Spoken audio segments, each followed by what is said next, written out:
هو البينات ويهدي للتي هي أقوم. وأول ما ينبغي أن تهدى فيه الأمة طريق خلاصها، طريق خلاصها، وبالذات الخلاص الأخروي، ويأتي بعد ذلك الخلاص الدنيوي.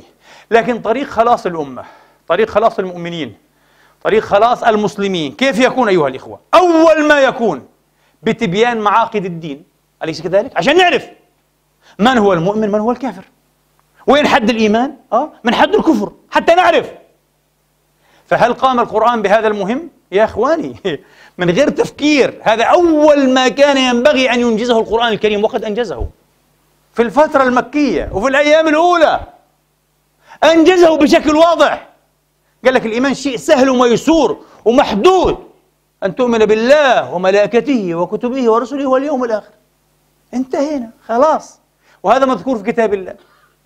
ومن يكفر، وذكرناها مئات المرات، سورة النساء واضح جدا جدا، وذكرنا عشرات المرات أيضا قوافل البقرة: آمن الرسول بما أنزل إليه من ربه والمؤمنون كل آمن بالله وملائكته وكتبه ورسله لا نفرق بين أحد من رسله وقالوا سمعنا وأطعنا غفرانك ربنا ربنا ربنا ربنا. حدثتكم 100 مرة في صحيح مسلم عن ابن عباس قال صلى الله عليه وسلم: قال الله تعالى قد فعلت قد فعلت قد فعلت. الله قال قد فعلت. والآن السؤال كما ذكرت مرة في خطبة عن هذا الموضوع بالذات: هل نحن معاشر أهل السنة ونحن أشاعرة وماتريدية وحنابلة هل آمنا بهذه الأشياء؟ اللهم نعم، آمنا بها. إذن قد فعل الله لنا، من آمن بها إن شاء الله هو المؤمن، وسيخلصه الله من الورطات بإذن الله تعالى، خاصة ورطات القيامة. طب هل آمن بها المعتزلة؟ اللهم نعم طبعا، ولم يشككوا في ركن واحد منها. هل آمن بها الزيدية، الإمامية، الخوارج؟ كلهم آمنوا بها بفضل الله. الإباضية كلهم بفضل الله. كل أهل القبلة هذه أركان إيمانهم. والله لا تجد فرقة من هذه الفرق شككت في ركن من هذه الأركان، قالت لا نؤمن بالكتب أو بالرسل أو ببعض الرسل ففرقت بين الله وبين رسله، أبدا أبدا، أو باليوم الآخر حاشا، أو بالملائكة، كلها. لكن انتبهوا لكي يكون القرآن هداية تامة وكاملة: اليوم أكملت لكم دينكم وأتممت عليكم نعمتي ورضيت لكم الإسلام دين. قرآن هذا ما في هداية ضرورية خارج القرآن الكريم. الهداية الضرورية، الهداية اللازمة للنجاة كلها في كتاب الله. هذا مش كلام عدنان، هذا كلام الله تبارك وتعالى في عشرات الآيات. تقول لي لا هذا ما بكفيش، لكن لو أوضح لكم حتى لا أنفعل مزيد انفعال، واسمحوا لي. القرآن حين يأتي بهذه الأسس، بهذه الأركان، بهذه المعاقد للدين والإيمان، بلا شك أنه في آيات أخريات يأتي بلواحق، ربما بضمائم، بتفصيلات لهذه الأركان. أنا أقول لكم كل ما أتى به القرآن من تفصيل على جهة القطع في الدلالة، تفصيل نقطع بدلالته، لا بد أيضا أن يعتبر من الضمائم الضرورية تلحق بأسها بركنها ضرورة. والأضرب لكم مثلا حتى تروا على فكرة الطريق أسهل مما نتخيل.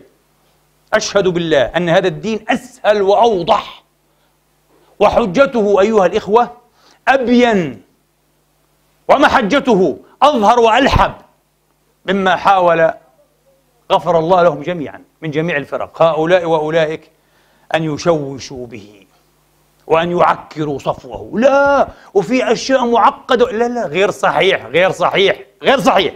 لا تتاجروا بالدين، لا تتاجروا بالدين. الله أغنى عنكم، أغنى عن كتبكم وعن فلسفاتكم وعن اختلافاتكم حين أكمل الدين وأتم النعمة، أليس كذلك؟ حين تم القرآن العظيم الله أغنى عنكم. الله لم ينتظر أن يأتي الشيخ فلان والعلامة فلان والطائفة الفلانية أو الحزب الفلاني لكي يكمل الدين ويشرح لنا أشياء ضرورية. الله كأنه أسقطها، أستغفر الله العظيم، أستغفر الله، نعوذ بالله من زلات اللسان وزلقات الجنان أيها الإخوة، أسقطها أو غفل عنها أو تركها، وجاء العلامة الكبير النحرير يؤكدها. غير صحيح. الهداية كلها تامة كاملة في كتاب الله فيما يتعلق بماذا؟ كما قلت لكم بأصول الدين، أركان الإيمان التي كان الرسول جزاه الله عنا خير ما جزى نبيا عن أمته وصلى الله عليه وآله وسلم تسليما كثيرا، يعلمها لمن أراد الدخول في الدين في جلسة واحدة. في جلسة واحدة النبي، جلسة واحدة. تريد أن تعرف ديني رسالتي؟ رسالتي هي 1 2 3 4 5، انتهى. هذا الإيمان. يبقى مع الرسول ساعة ساعتين، ليلة ليلتين، ثم يعود ليصبح داعية قومه إلى الله. الله أكبر يا رسول الله. ما أخذش مساق دراسي 20 سمستر، 500 سمستر، 30 سنة في علم الكلام وعلم الأصول والفلسفات هذه، أبدا أبدا. جلسة واحدة ويعود يعلم قومه الدين. هذا الدين الذي عبدت أمة محمد عن قصد وعن تعمد وعن إصرار وشغف ووله وتتيم، عشق يا إخواني، إلا أن تجعله مزقا وتفاريق وأحاجي وألغازا وطلاسم.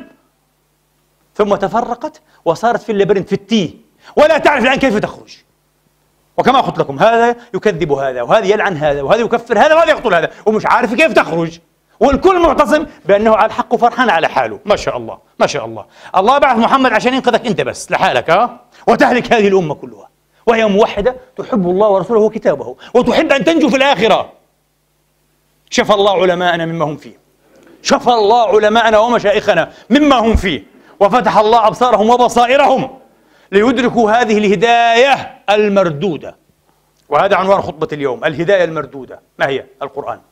هداية رددناها على الله، أبينا أن نهتدي بها، وطرقنا لردها ألف طريق وطريق، طريق اسمه هيك وطريق اسمه هيك، والأحاديث والإجماع والفلسفات وعلم الكلام، ما فيش فايدة. والقرآن أصبح ليس كتاب هداية. لا يمكن لمسلم عادي أنا أستخرج قواعد الإيمان من كتاب، يقول لك وين قواعد الإيمان؟ إيه يا مسكين أنت يا مغفل، وين يا بابا؟ في 50,000 مسألة مش موجودة في كتاب الله، وهي من قواعد الإيمان، من أصول الدين. وأصول الدين فيش فيها أصول وفروع، كلها أصول. هذا منهج السلف، هذه طريقة السلف. يا ما شاء الله، يا ما شاء الله.